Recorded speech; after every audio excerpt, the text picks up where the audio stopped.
আসসালামু আলাইকুম। ভারত সফরের জন্য আজ 15 সেপ্টেম্বর দেশ ছেড়েছে বাংলাদেশ ক্রিকেট দল।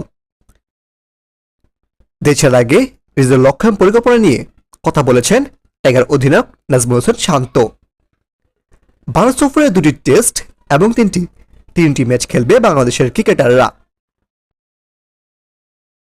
চেন্নাইয়ের এম এ চিদম্বরম ক্রিকেট স্টেডিয়ামে প্রথম টেস্ট শুরু হবে 19 সেপ্টেম্বর এবং 27 সেপ্টেম্বর কানপুরে শুরু হবে দ্বিতীয় টেস্ট ম্যাচ। টেস্ট সিরিজে ভারতের বিপক্ষে সবচেয়ে বড় চমক হিসেবে বাংলাদেশের দলের সঙ্গে গেছেন জাকির আলী রনিক। মূলত শরীফুলের ইনজুরির কারণে এবং বাংলাদেশ এ দলের হয়ে টেস্টে ভালো করায় নেওয়া হয়েছে জাকিরকে।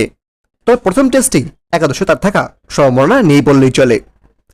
আর অন্যদিকে কাউন্টি থেকে সরাসরি ভারতেই বাংলাদেশ দলের সঙ্গে যোগ দিবেন সাকিব আল হাসান। দেরি না করে এখন যদি দেখে নেব প্রথম টেস্ট ম্যাচে ভারতীয় বিপক্ষে কেমন হতে পারে বাংলাদেশের শক্তিশালী একাদশ। চলুন দেখে নেই এক নজরে। প্রিয় দর্শক, একাদশ দেখার আগে ভিডিও ভালো লাগলে এটি লাইক করে দিবেন এবং চ্যানেলে নতুন দেখলে চ্যানেল সাবস্ক্রাইব করে পাশে বেল আইকনটি ক্লিক করে রাখবেন। Number 1 Zakir Hasan, opening batsman. Number 2 Sadman Islam, opening batsman. Number 3 Najmul Hossain Shanto, one down batsman.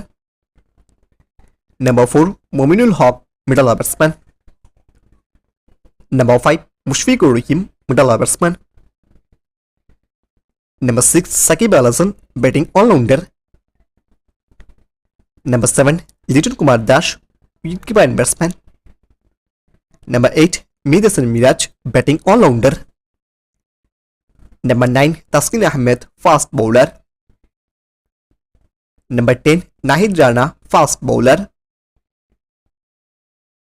Number 11 Hasan Mahmud, fast bowler.